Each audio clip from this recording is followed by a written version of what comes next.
Welcome to my party, we're just getting started. A life is a dream or a nightmare scarring. Hand me a drink cause I think I'm going all in. Get me a 아투TV 시청자 여러분 안녕하십니까.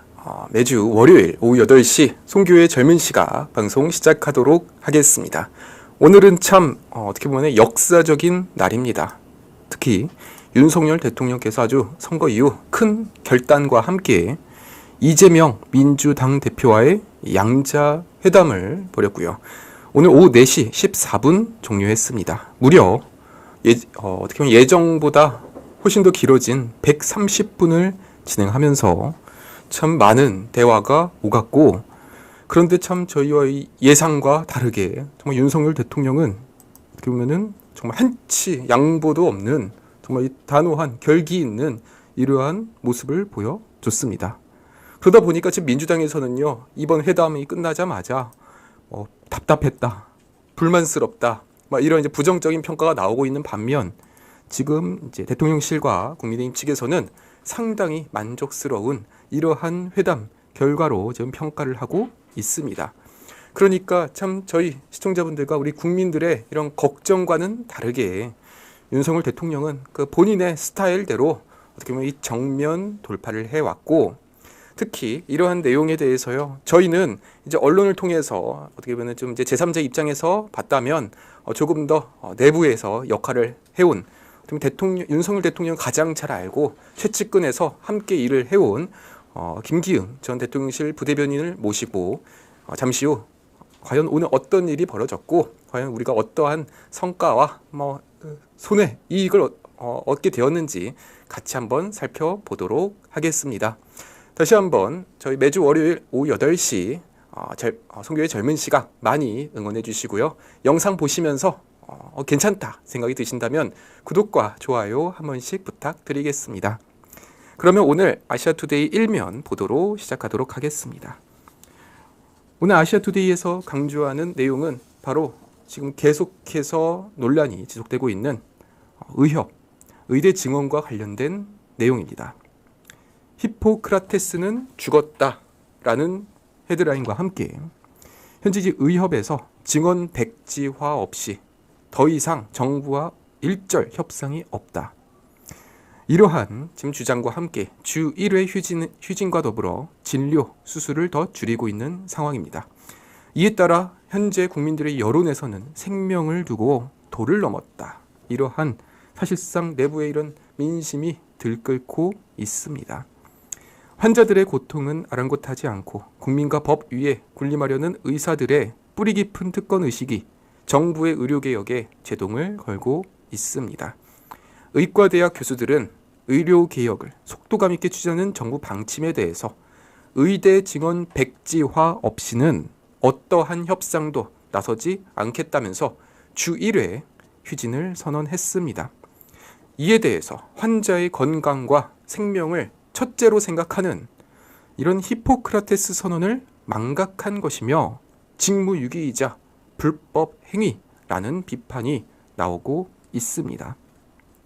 현재 윤석열 정부에서는 의료 인력 확충, 지역의료 강화 등의 이런 기존 기조를 유지하면서 흔들림 없이 의료개혁을 추진하겠다는 입장입니다. 의대 증언 백지화 역시 이미 대학 입시 일정상 불가능한 상황이 되었고요. 다만 그 2,000명이라고 하는 이런 고정된 숫자에서는 벗어나서 조금 더 유동적이고 협상이 가능한 이런 내용으로서 정부도 어느 정도 발맞춰서 대응을 하고 있습니다. 증언 원점 재검토에 이어서 주 1회 휴진까지 밀어붙이는 현재의 이런 의료계를 향해서 국민의 생명을 놓고 도를 넘고 있다. 이러한 지적이 계속해서 나오고 있습니다.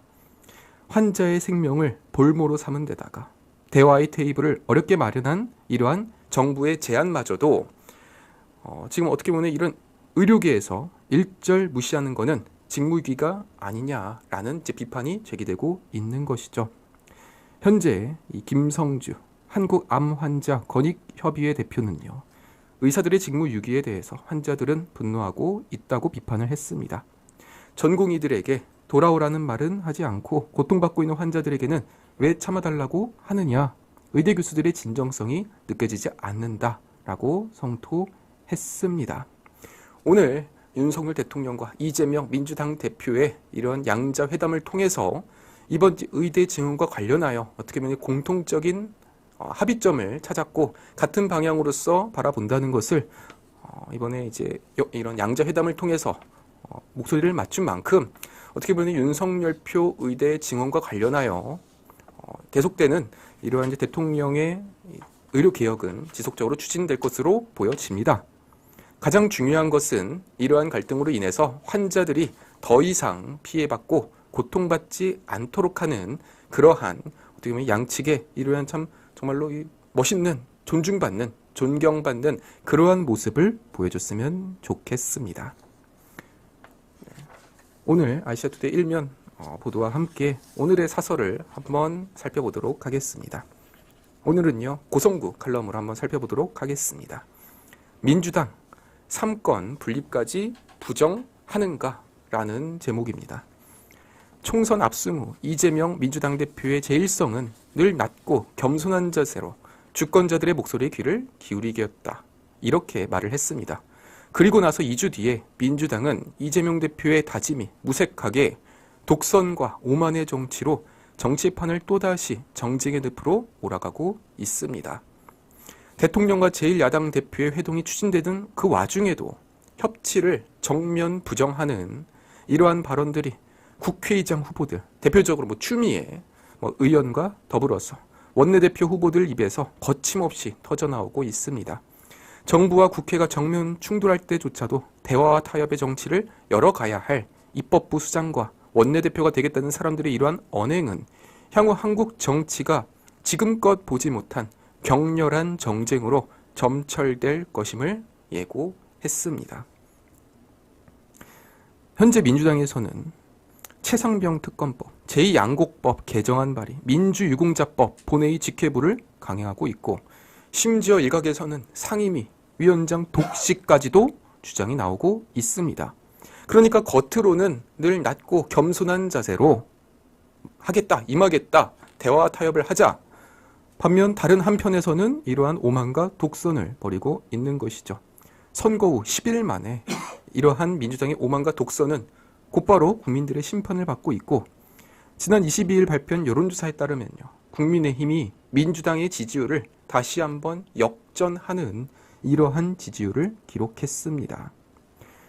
미디어 정치의 영향으로 민심의 이슈, 이러한 감성은 매우 높아졌습니다.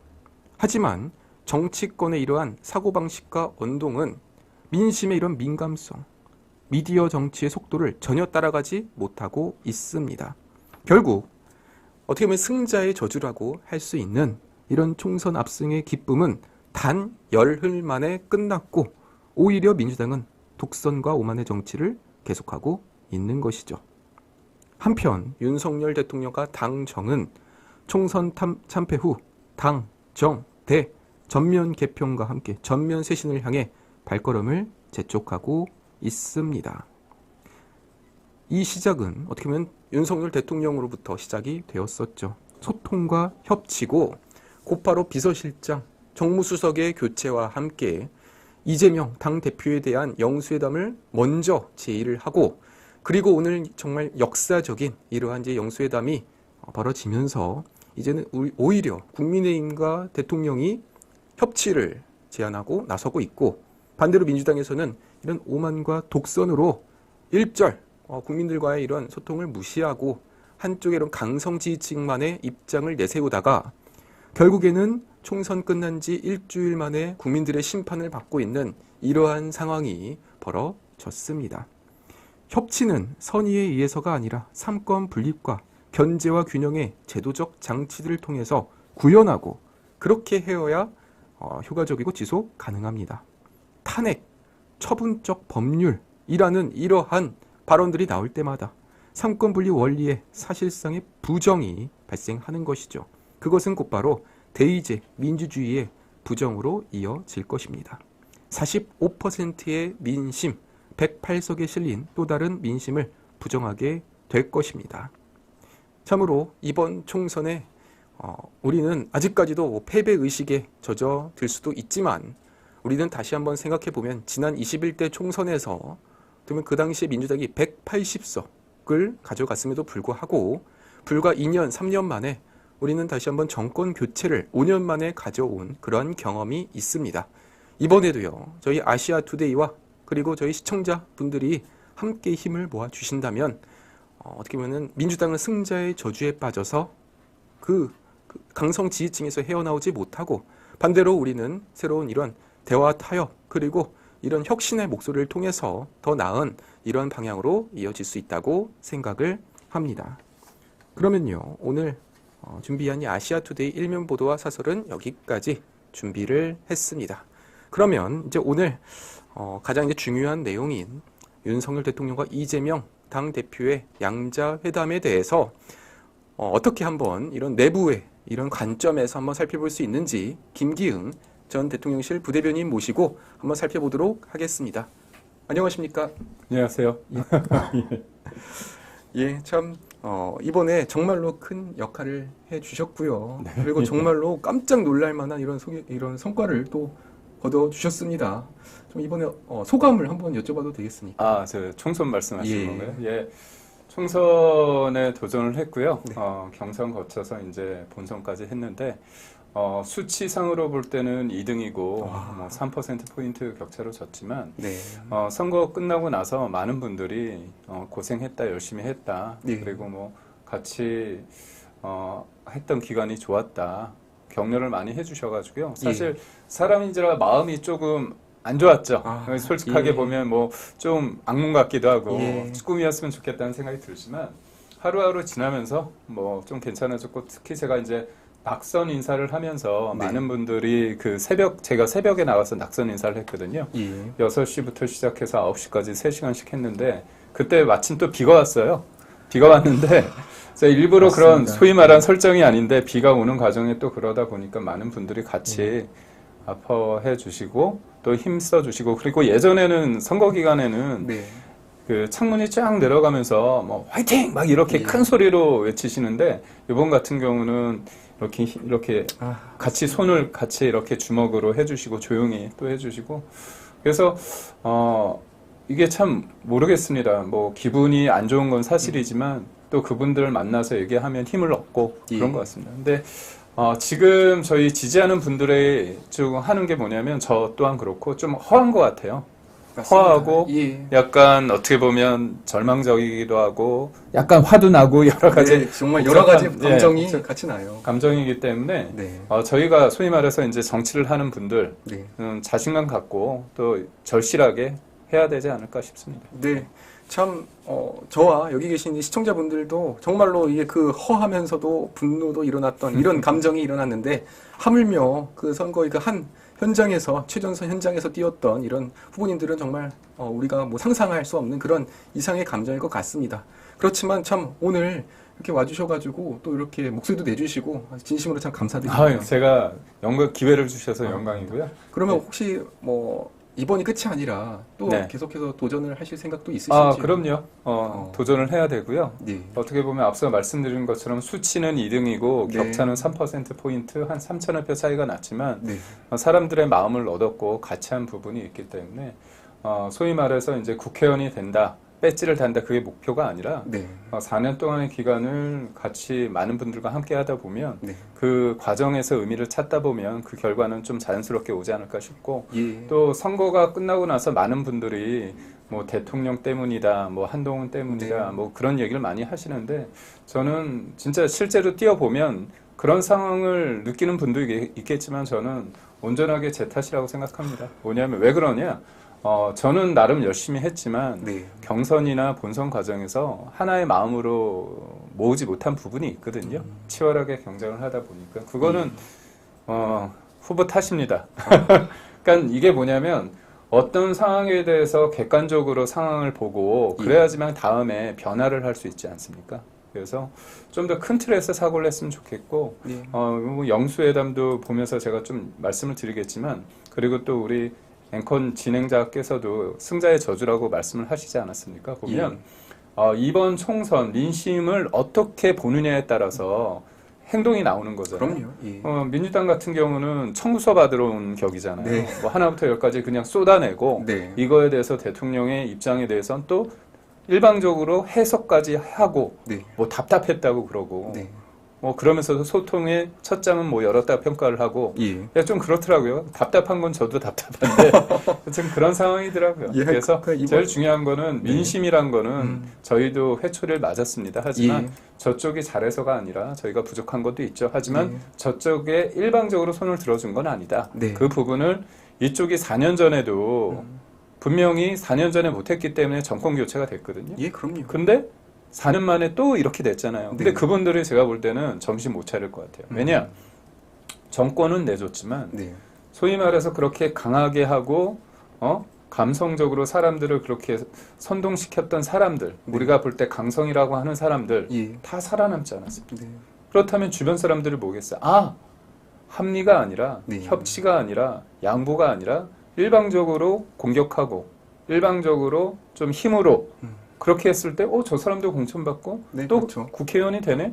그런 걸 배우는 거 아닙니까? 그런 인식을 심어줬습니다. 맞습니다. 확실히. 그런 면에서 볼 때 저는 좀 안쓰럽다고 생각하고요. 예. 잠시만요. 이게 참- 갑자기 나오네요. 예. 제가 전화기는 껐는데 네. 유튜브가 재생이 됐어요. 네, 그렇습니다. 이번에 참 그 가장 인상적인 장면이 그 이재명 민주당 네. 대표가 A4 용지 10장을 네. 가져와가지고 15분 동안 대통령을 앞에 이렇게 음. 앉혀놓고 15분 동안 이거 단독 홀로 발언을 했는데요. 네. 그래서 이런 장면을 볼 때마다 어떻게 보면 참 이 소통을 강조하던 민주당이 오히려 이 소통을 좀 거부하고 본인들이 정말 할 말만 쏟아낸 것이 아닌가 이런 생각이 좀 들었어요. 사실 영수회담을 할 때 모든 사람들이 그 같은 테이블에 있는 분이 상대를 보고 얘기를 해야 되잖아요. 네. 근데 이재명 대표 같은 경우는 누구한테 얘기했냐? 네. 국민이 아니라 본인들을 지지하는 강성 네, 그렇죠. 지지자들한테 얘기한 거예요. 예. 이쪽이 원하는 거 나는 다 얘기했다. 네. 하나부터 열까지 꼼꼼하게 다 했어. 난 할 말 다 했어. 예. 이거예요. 근데 네. 이게 아니지 않습니까? 심지어 보면은 이재명의 정책 멘토라는 이한주 교수가 있습니다. 예. 이한주 교수가 뭐라고 했냐면 그 머니투데이와의 인터뷰에서 네. 협상이 아니라 협의를 하라고 얘기를 했습니다. 협상은 약간 뭐 거래 그렇죠. 이런 건가요? 협상이란 건 기본적으로 보면 주고받는 거잖아요. 네. 그러니까 승자가 있는 겁니다. 아, 그렇죠. 뭔가 우리가 좀 더 가져온 네. 것 같아. 저쪽을 우리가 뭔가 네. 누른 것 같아. 근데 그게 아닌 거잖아요. 협의는 뭐냐면 논의를 하는데 그렇죠. 협력을 하기 위해서 논의를 하는 겁니다. 예. 그렇게 정책 멘토가 얘기했어요. 그런데 그럼에도 불구하고 그리고 아니 절대 다수를 의석을 가졌잖아요. 그럼 좀 더 네. 야당 대표지만 그래도 그만큼 200석 가까운데 175석 플러스 예. 나머지 전 조국 네. 혁신당까지 다 합하면 기타 등등 다 합치면 192석 예, 아닙니까? 그렇습니다. 그러면 그건 엄청난 무게감입니다. 권한을 줬고 그만큼 네. 책임감을 준 거거든요. 근데 그게 아니라 그런 책임감을 일방적으로 자기네들의 어떤 목소리로 그냥 강변한 거죠. 예. 그런 걸 봤을 때 좀 저는 예상은 했지만 예상 한 치의 차이도 없이 오차도 없이 그렇게 하는구나 그런 생각을 했고 예. 그러다 보니까 우리 대통령께서 다 예상했다 그런 얘기를 한 거잖아요. 맞아요. 그 말이 네. 정말 전국을 네. 찌른 한 마디인 것 같아요. 다 예상을 했습니다. 그러니까 결국은 실무회담 1차, 2차에서 다 나왔던 내용들이잖아요. 근데 그거를 똑같이 야당 대표가 와서 왜 그 얘기를 하냐 이거죠. 저는 2시간 동안 이게 왜 이렇게 되느냐. 뭐 어떻게 보면 여러 가지 어떤 깊이 있는 내용을 통해서 네. 하다가 가지가 퍼질 수 있는 거잖아요. 네. 제일 중요한 게 뭐냐. 방금도 이제 말씀하셨지만 의정 갈등이잖아요. 네. 의대 정원 네. 늘려야 된다는 거 이재명 대표도 공감하는 거 예. 아닙니까? 문재인 정부 때도 다 하다가 예. 힘에 밀려서 그냥 못했죠. 예. 퇴로한 겁니다. 예. 어떻게 보면 그거를 윤석열 정부는 하는 거잖아요. 예. 선거 기간 때 그랬습니다. 이거 선거 좀 끝나고 했으면 좋지 않느냐.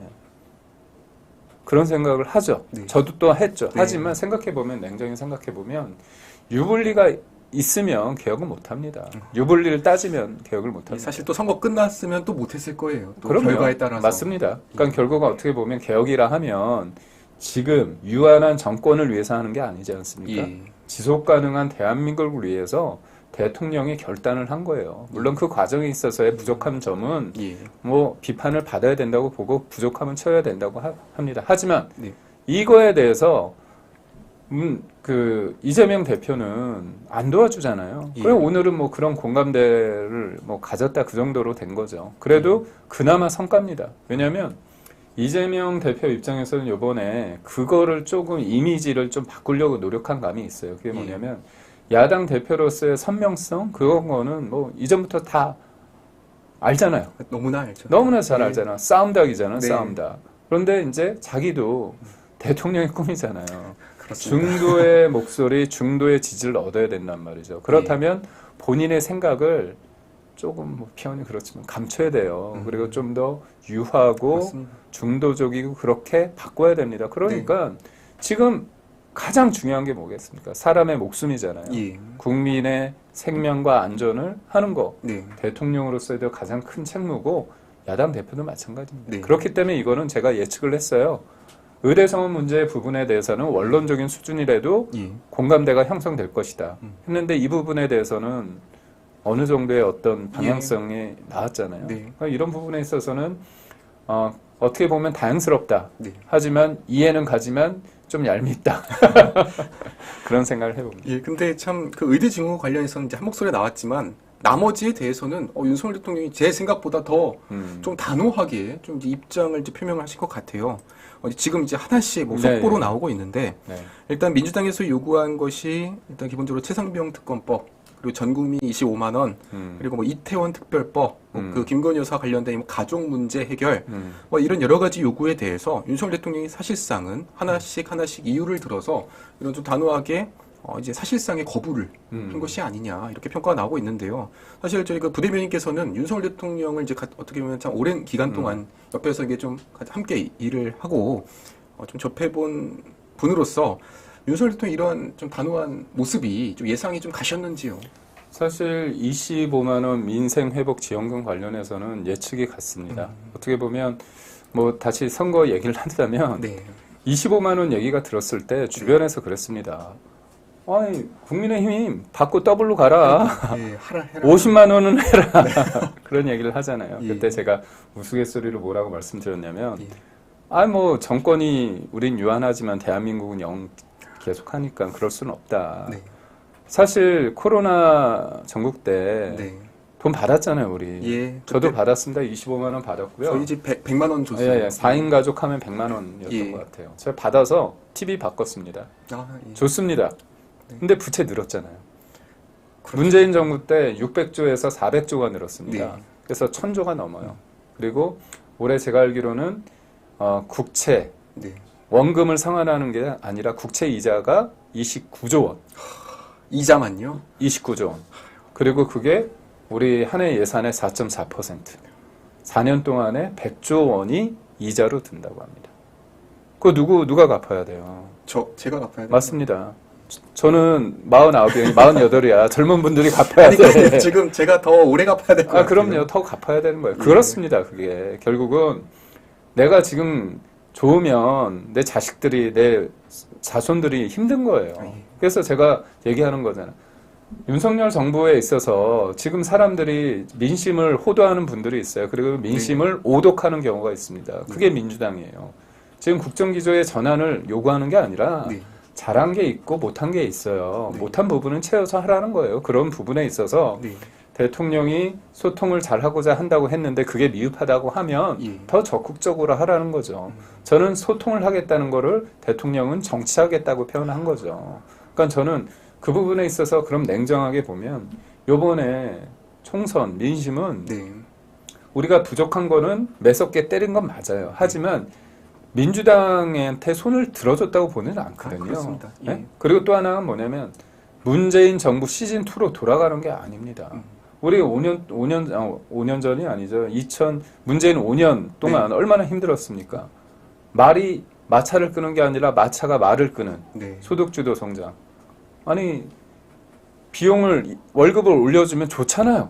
그러니까 제가 그 당시 박근혜 네. 대통령 때 5,000원이었는데 네. 지금은 시급이 한 12,000원, 11,000원까지 맞습니다. 올랐습니다. 네. 그러면 이렇게 올랐어. 그래서 좋아. 받는 사람은 좋아. 근데 내가 볼 때 나가서 밥 사 먹으려고 하니까 다 10,000원이야. 똑같이 2배씩 올랐어요. 맞습니다. 지금 물가 있지 않습니까? 물가.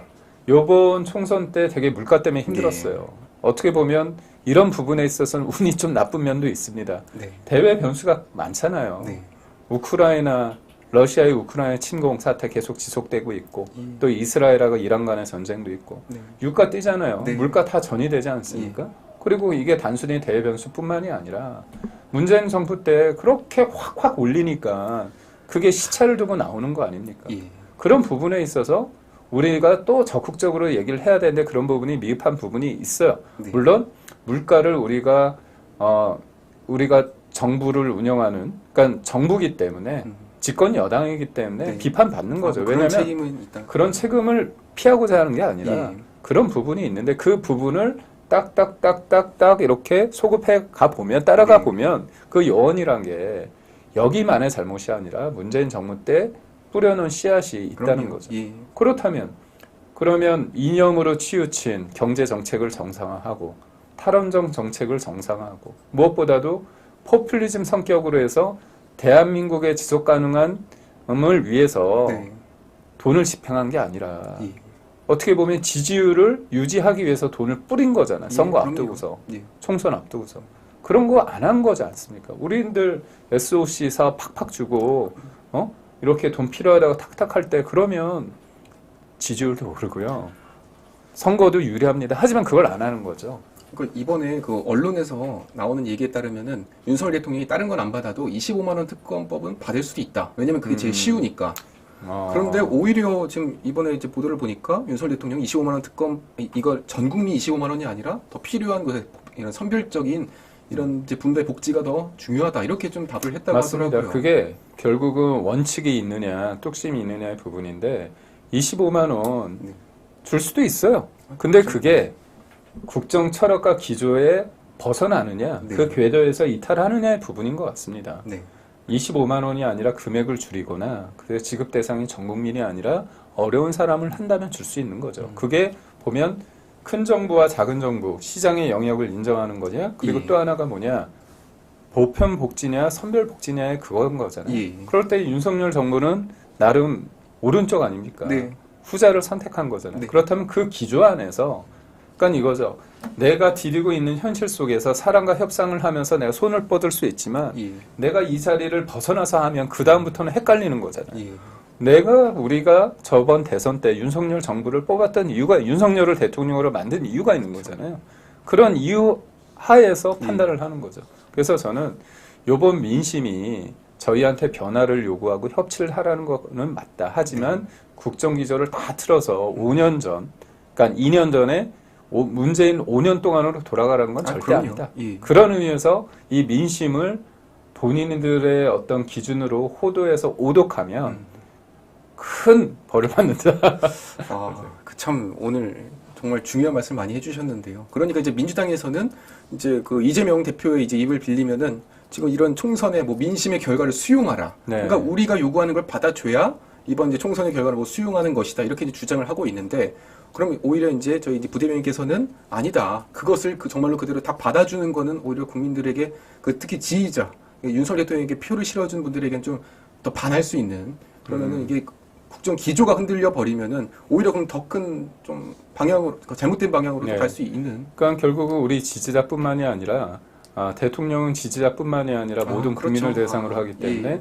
이 부분에 있어서는 지금 짧은 기간에서는 유불리가 있을 수 있지만 예. 긴 텀으로 봤을 때, 긴 관점에서 볼 때는 역사가 평가할 수 있는 대목이다. 그런 부분에 있어서 건전재정 기조를 구축하고 예. 그것을 운영의 묘를 살릴 수는 있지만 원칙은 고수하는 그런 면에 있어서는 굉장히 중요하다 보고요. 네. 의료계획도 마찬가지입니다. 지금 잘 보세요. 네. 10년 뒤 의사가 나오는 겁니다. 10년 뒤. 네. 그럼 대통령, 그러니까 의료개혁을 해서 진통은 지금 윤석열 정부가 오롯이 받는 거예요. 그렇죠. 그렇잖아요. 예. 내 가족이 아파. 그럼 대통령의 의료계획 맞다고 보지만 빨리 좀 해결했으면 좋겠어. 왜 못하지? 이런 생각이 드는 거예요. 네. 많은 분들이 힘들어 하세요. 그러다 보니까 의료계 쪽에서는 좀 더 강성으로 나오는 거죠. 의료계 쪽에서는 이번 총선 민의가 본인들을 손을 들어줬다고 생각하는 거예요. 그건 아니잖아요, 예. 사실. 그러니까 결국 오덕하다 보니까 또 저기가 도리어 강성이 되는 거예요. 네. 그런 관점에서 다행스럽게 네. 이재명 대표가 이번 부분에 대해서 이제 공감대를 형성했다. 네. 그렇다면 단순히 공감대가 아니라 실질적으로 일을 풀어가는 데 있어서 책임감을 가지고, 왜냐하면 대통령은 권한이 있고 권력은 네. 의회에 있습니다. 특히 여소야대 국면에서. 예, 그럼요. 예. 그래서 저는 요번에 본인도 어떻게 보면 책임감 있는 야당 대표가 되기 위해서는 이 부분에 있어서는 진짜 뱉어놓은 말에 있어서 행동으로 그걸 증명해야 된다. 저는 예. 그렇게. 참 이번에 오히려 이재명 대표의 좀 이런 변화를 우리는 기대를 했는데 오히려 이제 말씀해 주신 것처럼 너무나 예상되는 네. 이런 이제 모습을 보여줬고 오히려 이제 윤석열 대통령은 사실상 이제 언론에서 뭐 어저께 이제 한겨레 뭐 사설을 보니까 이런 말을 하더라고요. 겉으로만 소통하는 척 하지 말고 실제로 수용을 해야 그래야 이제 대통령이 대화 협치로 나선 것이다. 뭐 이렇게 일종의 좀 언론에서 압박과 압력을 좀 이제 가하고 있습니다.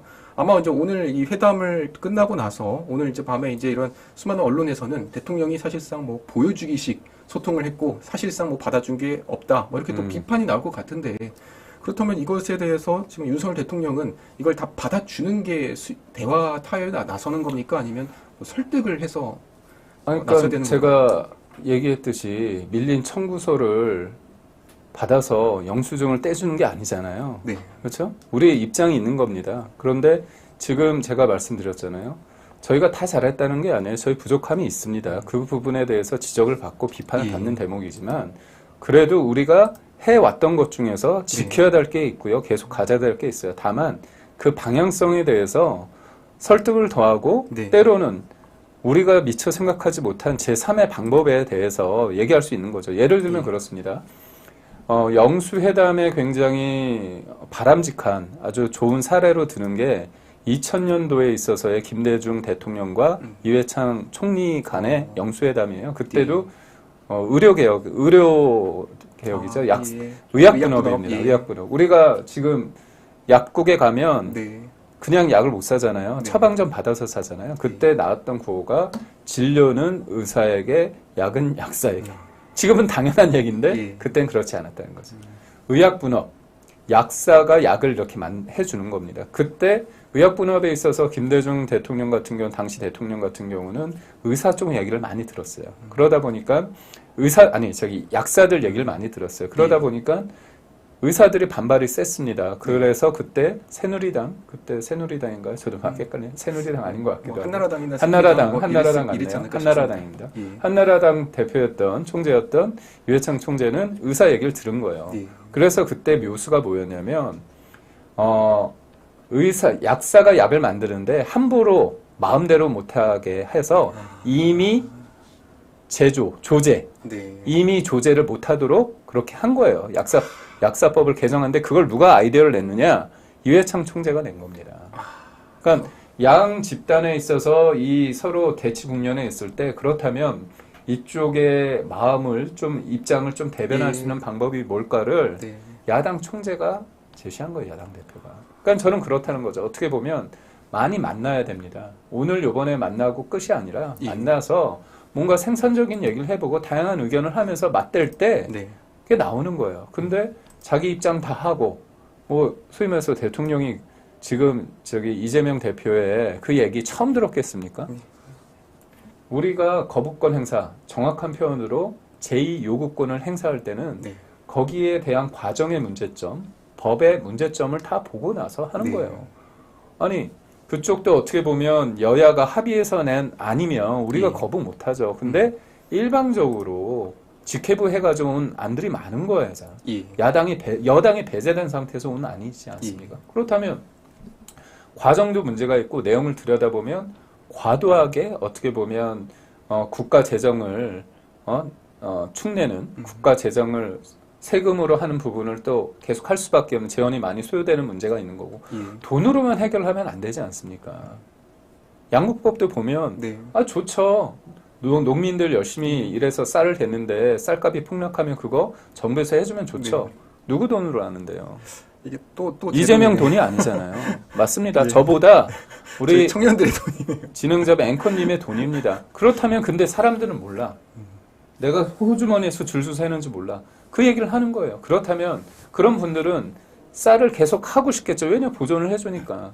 그럼 그게 시장 경제 되는 게 아니잖아요. 쌀은 계속 쌓이고.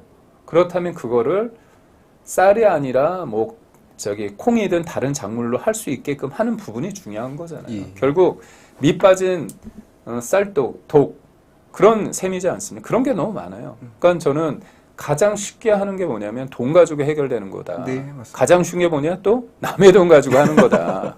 이거예요.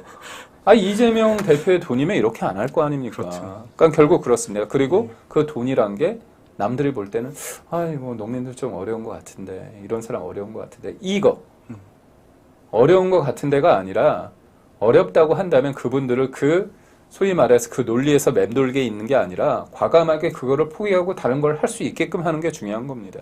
그러니까 결국 보수는 설명이 길고 네. 진보는 되게 단순 명료해요. 어려운 사람 돕자는데 네. 임금 올려줘야 되는 거 아니냐? 이거 쉬운 거잖아요. 근데 우리는 어렵잖아, 길잖아. 그거는 이쪽이 월급이 올라가면 이건 비용으로 되니까 이건 물건값에 전가돼서 물가도 오르고 이거는 너무 길잖아. 네. 감성에. 네. 감성과 이성이 있는데 당연히 이쪽이 쉽죠. 그러니까요. 그런데 세상은 복잡하고 다단하지 않습니다. 예. 그러니까 이게 지금 참 요즘 SNS가 이제 발달하면서 유튜브가 막 네. 돌고 특히 이제 쇼츠라고 해서 네, 60초 예. 이내가 돌지 않습니까?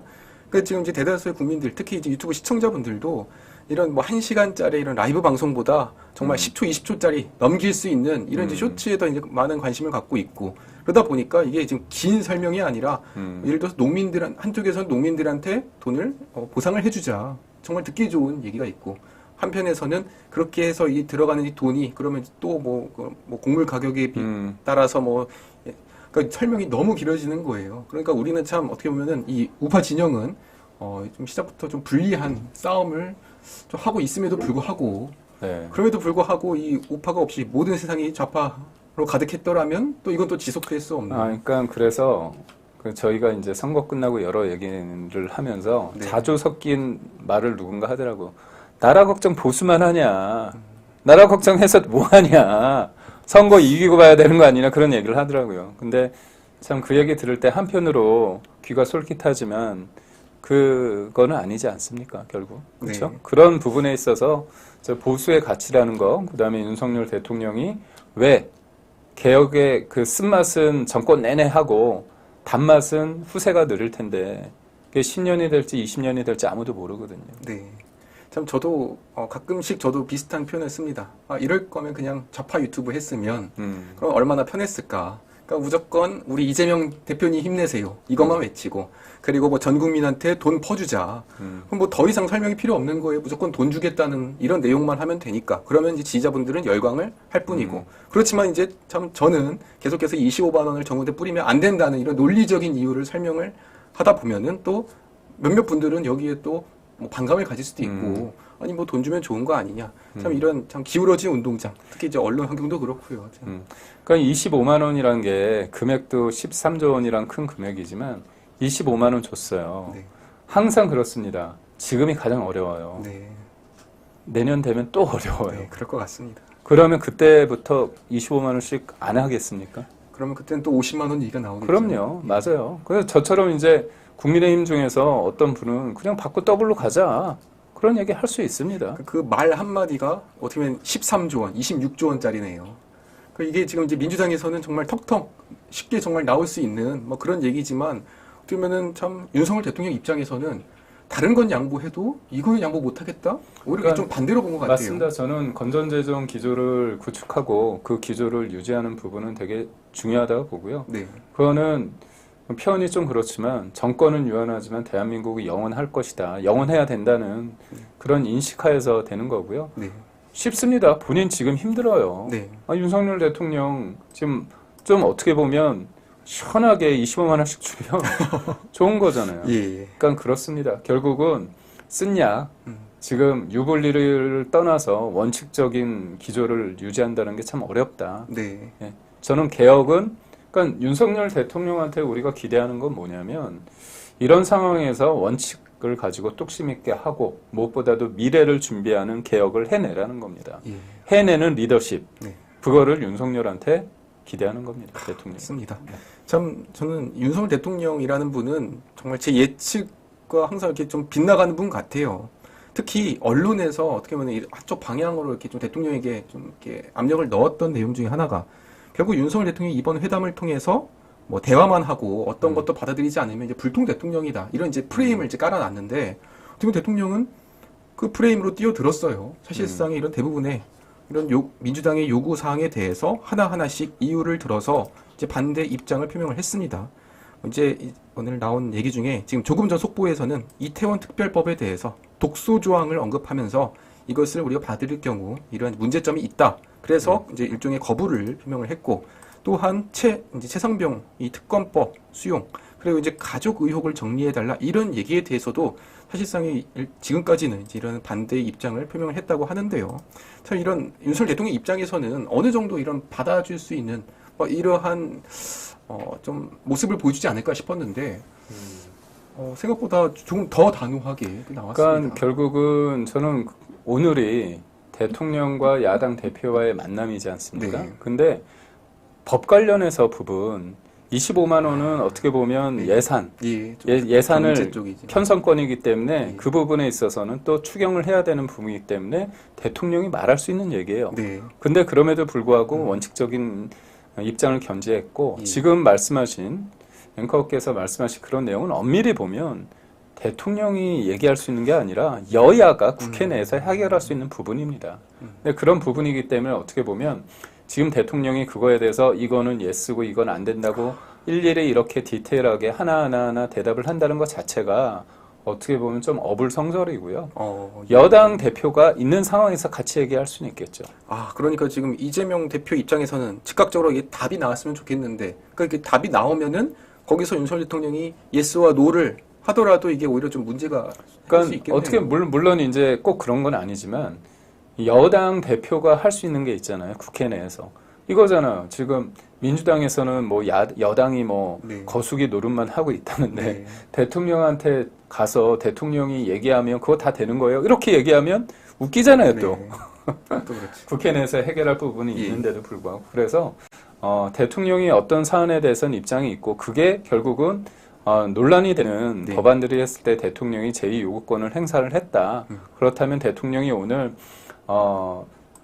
제가 볼 때 비공개 회의 때 대통령이 어떤 사안에 대해서 얘기를 좀 하셨다고 그러더라고요. 예. 이태원 관련해서 특별법도 얘기를 한 겁니다. 네. 그 유족들 그런 분들에 대한 아픔을 우리가 도외시하는 게 아니라 예. 결국은 그 법이 가주는 그 법이 만들어졌을 때 상위법과 충돌하는 독소 조항이 있기 때문에 이거는 법률가 관점에서 봤을 때 이건 문제가 되는 거잖아요. 네. 그러니까 이게 안타까운 사건이 있을 때 그 사건에 대해서 그 슬픔이 있기 때문에 모든 것들을 기존의 법 체계가 뛰어넘을 수는 없는 겁니다. 예. 그러니까 그런 부분이 있는 거죠. 그러니까 유가족이 슬퍼하는데 그런데 그렇다고 해서 그게 그쪽의 조사위가 지금의 법률 선상이라고 할까요? 그런 법을 뛰어넘을 수는 없는 거 아닙니까? 그런 부분에 있어서 문제점이 있다고 본 거고요. 여야가 그런 부분을 만약에 해소하고 법안을 넘기면 충분히 할 수 있다는 입장을 낸 겁니다. 그리고 예. 저는 최상병 특검 관련해서 진짜 한마디 하고 싶은 게 뭐냐면 네. 공수처, 이 공수처를 민주당에서 계속 해달라고 했습니다. 네. 언제적부터 그랬냐? 노무현 대통령의 공약이었습니다. 그때부터 시작된 2002년 거예요? 맞습니다. 저는 지난 총선 때 나온 줄 알았어요. 아닙니다. 그러니까 노무현 대통령 대선 공약이었고요. 2002년. 그러고 나서 17년간의 상고 끝에 예. 민주당이 그렇게 원해서 네. 그쪽 말대로 네. 상고 끝에 그게 법안이 통과됐습니다. 네. 그 법안 통과될 때 정의당이 또 그렇게 같이 네. 해줬거든요. 예, 그렇죠. 이른바 뭐 이중대 얘기도 듣고 네. 그랬지만 그 선거법 소위 말해서 바꿔치기 한 거잖아요. 예. 근데 여튼 했습니다. 그렇다면 그 공수처를 뭐 그렇게 통과시켜서 만든 공수처 네. 독립기관이잖아요. 그렇다면 그럼 수사하고 있잖아, 최상병. 예. 그렇잖아요, 지금. 근데 본인들이 그렇게 하자고 해서 그때 한 해 예산이 200억씩 들어요. 2021년부터 200억씩 드는 거예요. 네. 그럼 1, 2, 3, 4 올해까지 하면 800억 듭니다. 800억의 애 이름이. 근데 본인들이 볼 때 그렇게 공수처 하자고 해놓고서 공수처에서 수사하고 있는데 네. 특검을 하자는 거예요. 네. 그러면 그렇게 얘기해야죠. 공수처에서 수사를 하고 있다. 근데 미진하다. 납득이 안 간다. 이거는 사실이 아닌 것 같다. 네. 뭔가 덮는 것 같다. 그런 걸 명확하게 제시하고 근거를 제시한 다음에 네. 공수처 우리 못 믿겠다. 자기 부정이지만 그렇네요. 특검하자고 얘기해야죠. 예. 그런 그러니까 논리로. 일의 순서가 있는 거잖아요. 예. 그냥 이게 뭐 특검이다. 근데 그러니까 저는 특검을 요구할 수 있다고 봐요. 그렇다면 검찰 수사가 잘못됐거나 아니면 지금 수사하고 있는 공수처가 잘못됐거나 그게 전제돼야지. 그럼 공수처는 없애야죠. 네, 그렇죠. 그럼 저기 대우각성하고 네. 반성해서 네. 우리가 진짜 이제까지 800억 이거 허투루 썼다. 죄송하다. 우리가 예. 진짜 800억 내놓겠다. 그런 얘기 안 하잖아요. 아, 그 참 중요한 얘기 해주셨는데 그 최상병 특검법을 민주당이 주장을 하려면 네. 일단 기본 전제로서 이 공수처의 수사가 지금 제대로 진행되지 않고 있다를 전제로. 그럼요. 증명을 언급을 해야 해야- 되고 예, 결과를 증명을 해야- 기다려야 되는 거죠. 그렇네요. 그럼 보세요. 지금 언제든지 특검을 통과시킬 수 있는 힘이 있어요. 예. 기다리면 돼요. 네. 왜 지금 그러냐. 계속 프레임을 하는 겁니다. 우리가 하는데 대통령은 네. 거부한다. 제의 요구한다. 계속 그 프레임을 만드는 겁니다. 네. 그러면 저는 이제 영수회담을 하고 있는 과정에 네. 지금 여야를 보면 특히 야당을 보면 이미 시나리오가 다 정해져 있어요. 네, 맞아요. 아, 이거 변하지 않는 사람이란 프레임을 계속하고 잘 보세요. 사람이 만났어요. 네. 5천원 만났단 말이야. 그러면 서로 접점을 찾아서 공통부문을 찾아서 적극적으로 해석해서 네. 해야지 다음에 또 만나면 뭔가 나오는 게 있겠죠? 예. 근데 뭐 답답하다고 얘기하고 저도 답답합니다. 그리고 그 민주당의 시나리오. 시나리오는- 마지막 단계가 뭘까요? 저는 윤석열 대통령의 탄핵이죠. 그럼 임기 남은 3년을 보장을 할 생각은 없다. 없죠. 왜 없냐? 네. 사법 리스크가 2027년까지 됐을 때 대법원 판결이 나올 수 있습니다. 그렇죠. 예. 그 부분이죠. 그래서 예. 결국은 저는 지금의 영수회담을 정략적으로 이용하는 쪽이 누구냐? 야당일 수 있다. 네. 아니 이미 분명히 의미가 있는데 의미가 있는 것들은 과감하게 하고 그냥 아니 소위 말해서 같이 사진도 찍고 왔어요. 네. 여기 마지막에 사진 보면 예. 보이는지 모르겠지만 웃고 있습니다. 예. 이게 끝나고 사진 찍은 거예요, 둘이. 이렇게 웃고 나서 딱 와가지고는 뭐라고 얘기했냐면 답답하고 아쉬웠다. 소통의 첫 장을 열었다는데 의미를 더해봤다. 그건 답답할 노릇이죠. 뭐냐면 만난 거 의미 있습니다. 본인도 뭔가 그 국정의 파트너로서 각인시키는 그런 효과가 있는 거고. 저 사진이네요. 그렇죠. 예. 웃고 있잖아요. 네. 그렇죠. 웃지 않나? 그러니까 제가 볼 땐 그거죠. 속은 타 들어갔을 겁니다. 그러니까 결국 저는 뭐냐면 충분히 첫 술에 배부를 수 없기 때문에 의미를 가지면서 자기도 야당 대표로서 200석 가까운 야당 대표로서 예. 할 게 있는 거예요. 근데 딱 이렇게 악수하고 웃으면서 하고 나서는 또 와가지고 그 수석 대변인 통해가지고 예. 답답하고 아쉬웠다. 소통의 첫 장을 열었다는데 의미를 더해야겠다. 이렇게 얘기를 한 거잖아요. 네. 그리고 저는 그 이재명 대표를 보면서 요번에 조금 너무 티가 난다. 국합, 배드캅 역할을 철저히 하게 합니다. 맞습니다. 그러니까 잘 보세요. 실무회담 때 우리가 받을 수 없는 것들을 막 던져. 예. 그러니까 우리 입장에서는 아니 만나서 얘기하자는 건데 왜 이렇게 하나부터 열까지 다 하냐. 그러다 보면 거기 갇히잖아요. 네. 그럼 터야 되는 거야. 그래서 제가 볼 때는 의제 없이 네.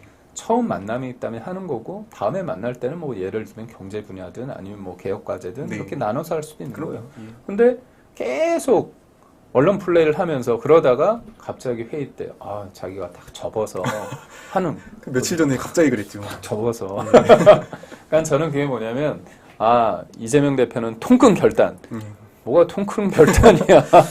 너무 뻔히 보이는 역할 분담, 국합, 예. 배드캅의 역할 분담인데 저는 그게 여기에서도 나온다. 그러니까 제가 볼 때는 아쉬우면 아쉽지. 저는 오늘 민주당의 그 브리핑을 보면서 네. 되게 뭐 인상 스케치하듯 남 얘기하듯 하는 듯한 인상이에요. 본인이 그 한 축이었잖아요. 그렇다면 내가 이러이러한 부분에 있어서 노력을 했고 아쉬움이 있고 하지만 나는 뭐 이런 부분이 있다. 이런 자기의 어떤 그런 부분도 있어야 되거든요. 예. 근데 그냥 뭐 기자 같아. 제3자 평론가 같아요. 네. 그냥 보면 뭐 공감했고 앞으로 소통을 하나 덧붙였다. 그냥 뭐 아쉬웠다. 소통의 첫장을 열었다. 뭐 이건 제가 할 말인 것 같은데 여튼 그런 면이 좀 아쉽고요. 예. 그럼에도 불구하고 제가 볼 때는 오늘은 우리 진행자분께서 앵커께서 말씀하셨지만 의미가 있는 역사적인 날이다. 네. 대통령으로서 어떻게 보면 소통을 하기 위한 그런 것들 국민의 바람에 대해서 충분히 하셨고 네. 그 15분 동안 대통령이 면전에서 다 얘기를 들은 거잖아요. 네. 그리고 그 이후에 또 입장을 했고 그다음에 끝나고 났을 때 저렇게 아까 나왔던 네. 또 활짝 웃으면서 하고 네. 제가 대통령 처음에 그 집무실 안에서 영접을 하고 안내하고 테이블로 이렇게 안내하면서 그 보셨는지 모르지만 본인 자리도 본인이 이렇게 좀 의자를 끌어안고 그 다음에 또 이재명 대표가 앉을 의자를 약간 뺐습니다. 예. 그렇게 딱 하더라고요. 아, 뭐 많은 기자분들은 못 본 것 같은데 네. 저는 그게 보이더라고요. 부탁을 하셨구나. 왜냐하면 그게 사소한 게 절대 아니거든요. 그리고 대통령이 이재명 만났을 때 이렇게 악수하면서 여기 약간 팔을 약간 예. 했거든요. 이렇게 툭툭 예, 쳐주시고. 그렇죠. 그게 이제 반가움의 표신 거고요. 오늘 저는 좀 보면서 조금 안쓰러움도 있었습니다. 대통령의 목이 네. 좀 쉬었더라고요. 오늘 조금 예, 네. 아마 스트레스도 많으셨을 거고 이제 이제 어떻게 보면은 모든 책임이 이제 대통령에게 이제 다 가지 않았습니까? 그런 점에서 부담감도 막중했을 것 같습니다. 저는 대통령이 지금 2024년을 살고 있는 대통령 그리고 아까 제가 얘기했듯이 어떤 미래를 준비하는 앞으로 2030년, 40년, 50년 네. 대한민국을 생각하면서 지금을 결정할 수 있는 뭔가 어떤 상황에 대해서 가름말을 타야 되는 예. 그런 엄중함에 대해서 본인이 생각하고 있을 거라 생각하고요. 저는 대통령이 웬만해서는 목소리가 굉장히 또랑또랑하거든요. 네. 근데 오늘 좀 쉬어서 저 개인적으로는 약간 마음이 그렇더라고요. 예. 참 이번 어떻게 보면 총선 이후로 정말 우리 국민들도 힘들었지만 그리고 또 우리 후보님도 정말 고생 많으셨지만 윤석열 대통령도 아마 이제 지금 정말로 많은 고민이 있었을 것 같고 특히 이제 오늘 영수회담이 있기 이런 양자회담이 있기까지 정말 그 말 하나 행동 하나 얼마나 참 고민이 많았겠습니까? 근데 이제 제가 이제 어저께 윤석열 대통령에게 개인적으로 이제 부탁드렸던 내용 중에 하나가 오히려 이렇게 만났을 때 정말 화답을 하고 이런 거에 대해서는 충분히 양보를 하고 의자 빼주는 모습을 좀 몰랐는데 딱 저희 후보님께서 말씀해 주셔가지고 좀 오늘도 놀랐습니다. 그러니까 이런 거에서는 충분히 양보하고 손을 내밀 수 있지만 그렇지만 정말 본인의 소신에는 양보하지 말아 주시라. 이렇게 제가 좀 개인적인 이런 당부에 방송을 한번 한 적이 있었는데 참 제가 생각하던 그런 대통령의 모습으로 이번에 임해 주신 것 같아요. 그 참 어떻게 보면 윤석열 대통령 입장에서는 이번 이제 처음이 아니라 뭐 여러 번의 기회가 있다 이런 생각과 함께 정말 편하게 임했지만 반대로 이재명 대표 입장에서는 이제 뭐 A4 용지 뭐 수십 장 분량을 뭐 가져와가지고 10장인가 뭐. 예, 그걸 이제 막 쌓아가지고 15분 동안 이렇게 읽는 모습을 봤을 때 이거는 참 언론에서도 특히 이거는 어떤 좌성향의 그런 언론에서 봤을 때도 이거는 오히려 대화는 윤석열 대통령이 하고 한쪽에서는 일방적인 본인의 생각만을 읽는 이러한 모습으로 좀 비춰지지 않았나 생각이 돼서 참 개인적으로 인상이 더 많이 나왔던 것 같습니다. 그러니까 회담이라 하면 내 얘기를 하고 상대방 얘기도 듣고 그러면서 말을 섞는 거잖아요. 네. 입장을 한번 그러니까 협치라는 게 내 생각을 그 사람한테 심어가지고 끌어오는 게 아니라 네. 협치는 어떻게 보면 서로 간의 이견을 인정하는 겁니다. 그럼요. 출발 자체는 그 틀을 인정하는 거죠. 네. 근데 이제 저는 진짜 쏟아냈다는 표현뻔히 할 수 없거든요. 줄줄이 나열한 겁니다. 예. 그러니까 본인들의 입장을 네. 그거를 이제 민심이라고 하면서 하시는 건데 네. 저는 그런 부분이 조금 가공된 민심 아닌가. 민주당 버전의 민심 아닌가 그런 생각이 들고 예. 그 다음에 이제 이거에 대해서 오늘 약간 프레임을 잡은 거예요. 변하지 않았다. 그렇다면 이쪽은 뭘 할 것인가? 시나리오가 다 있거든요. 특검 전국으로 가려고 하는데 네. 저는 그렇게 과하게 힘쓰다가는 4년 전 상황이 똑같이 된다. 그러다가 예. 다친다. 네. 그런 겁니다. 뭐냐면 예. 4년 전에도 보면 민주당이 지금 180석 가까이 얻었을 때 어떻게 했습니까? 임대차 3법 했잖아요. 예. 그러니까 시장에 그러니까 부동산이라는 건 뭐냐면 수요와 공급에 의해서 자연스럽게 가격이 결정돼야 되는데 일부러 세금을 통해서 수요를 꺾어버린 거잖아요. 예. 공급이 되지 않으면 어떻게 되겠습니까? 그럼 오르는 거잖아요. 네. 그럼 누가 손해를 보는 겁니까? 다 같이 국민들이 그렇죠. 손해를 서민들이 보죠. 손해를 예. 보는 거죠. 그러니까 결국은 그런 것들을 임대차 3법이란 걸 통해 가지고 하다가 탈이 났죠. 그리고 네. 검수완박. 그게 저거잖아요. 결국 검수완박으로 인해서 윤석열 대통령이 또 국민의 소원을 받고 대통령이 된 겁니다. 예, 그럼요. 결국 본인들이 주체할 수 없는 힘, 그리고 국민의 민의를 본인들의 버전으로 오독하는 순간 네. 잘못은 되풀이 되는데, 결국은 이제 이거죠. 그분들보다 어떻게 보면 표현이 좀 그렇지만 더 빨간 사람들, 더 네. 빨간 맛의 버전들의 사람들이 네. 등장을 한 거잖아요. 얼마나 막말이 있고, 얼마나, 그리고 철험에 있는 분들, 그 다음에 수사를 받고 있는 사람, 경찰 수사 받고 있는 네. 사람, 검찰 수사 받고 있는 사람, 심지어 1, 2심에서 유죄를 확정받은 네. 사람이 다 들어왔잖아요. 그러니까 이번에 뭐 조국 혁신당 그쪽은 뭐 거의 절반 가량이 뭐 조사받고 재판받고 있는 사람들이기도 하고요. 그러니까 아마 이제 남은 앞으로 이제 4년 동안 뉴스를 틀면은 갑자기 국회의원 누구가 감옥에 가고 뭐 뒤이어서 순번자가 또 올라가고 뭐 조국 당대표라는 분은 이제 대법원 판결을 또 이제 기다릴 것이고, 그러니까 정말 이 남은 4년이요 어떤 뉴스가 나올지가 지금 뻔히 보여요. 그러니까 이게 이제 선거 때 그런 얘기를 합니다. 보면 제가 초등학교 앞에서 그 등하굣길 인사를 하거든요. 네. 거기 이제 엄마들이 나와서 네. 아이들 그 초등학교 1, 2학년 때 보면 많이 나오니까, 그럴 때 이제 아이가 하는 얘기가 있어요. 엄마한테 이 아저씨는 뭐예요? 이러는 거야. 근데 설명을 해주시죠. 뭐 국회의원이고 뭐 반장 같은 존재고 이렇게 말씀을 해주시는데, 그 친구들, 어린 친구들 입장에서는 반장 같은 분들이 죄 짓고 다니는 거잖아요. 아, 이걸 어떻게 설명할 방법이 없네요. 근데. 그렇습니다. 그래서 근데 이제 그럼에도 불구하고 조국과 이재명 국민들이 왜 선택을 했을까? 그런 부분에 있을 때는 뼈아픈 대목이 있습니다. 그거는 뭐냐면 우리가 집권을 했잖아요. 좀 더 잘하라는 네. 민심의 회초리는 또 저희가 교묘하게 받아들여야 된다고 저는 보고 있고요.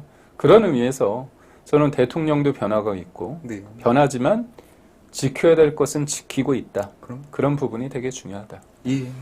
참 오늘 김기흥 저희 부대변인님을 총선 전에 이렇게 찾아뵙고 그다음에 총선 끝나고 이제 모셔 뵈었는데 저는 다른 분을 모신 것 같아요. 그 전에 그래요? 있던 그 저희 후보님의 그 모습대와 오늘 좀 이제 만나 뵈는 김기흥 부대변인의 모습은 정말로 어떻게 보면 한 두세 차원이 업그레이드된 그러한 모습으로 좀 만나 뵌 것 같습니다. 저는 그대로였는데 후보님은 정말로 어떻게 보면 이 민심의 현장도 듣고 그러면서 참 차원이 달라진 이런 모습을 보고 우리는 정말 희망이 있구나. 저는 이런 좀 생각을 들었습니다. 결론이 그렇게 나서 제가 왜냐면 고맙습니다. 저는 오히려 제가 낙심하고 제가 힘이 빠지고 그러다 보니까 제가 이제 뭐 말할 힘도 잃고 막 이러면서 안 좋은 길로 이렇게 빠져들고 있었는데 오히려 이게 좀 후보님을 만나 뵈니까요. 또 약간 아래에서 깨어나서 새로 태어난 그러니까 제가 낙선 인사를 했을 때 낙선 인사하면 그 어감이 주는 게 있잖아요. 슬프잖아요. 그렇잖아요. 근데 제가 낙선 인사를 뭐 표현이 그렇지만 기분 좋게 했습니다. 그게 왜냐면 제가 계속 했던 일이잖아요. 네. 새벽에 5시에 일어나서 5시 반부터 9시까지 네. 그 12월부터 해가지고 이제 선거 내내 했으니까 그게 몸에 배기도 했어요. 네. 그렇지만 제가 마음이 심란하고 힘들고 그런데 막상 나가면 눈빛 하나하나, 손짓 하나하나에 제가 기분이 좋아지는 거예요. 예. 그러니까 결국은 제가 처음에 말씀드린 것처럼 숫자는 슬프다. 2등을 냈고 3% 격차로 졌다. 하지만 사람은 기분을 좋게 하고 희망적이고 그렇다는 네. 거죠. 결국은 지금의 아픔이 실패가 아니라 더듬이라고 생각하고 예.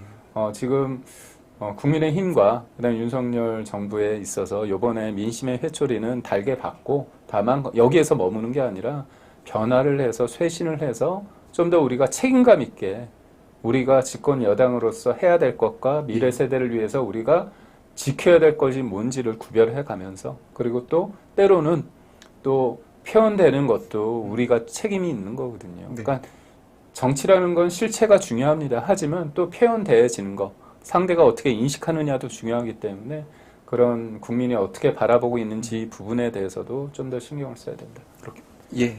참 오늘 정말로 우리 저희 시청자분들께 큰 힘이 되는 이러한 좀 말씀을 해주셨고, 그리고 이제 저쪽에서는 계속해서 눈에 보이는 이익만을 이렇게 쫓고 있지만 참 저희 그 윤석열 대통령과 그리고 이제 김기흥 이제 부대변인 포함해서 이제 국민의힘에서는 정말 미래를 보고 이렇게 달리고 있구나, 힘든 싸움을 하고 있구나, 다시 한번 이런 생각이 들면서 저도 여기에 이제 함께 지금 힘을 보태는 이런 자리에 있다는 것이 저도 참 영광이었고, 이렇게 함께 자리에서 정말로 좋은 순간이 된 것 같습니다.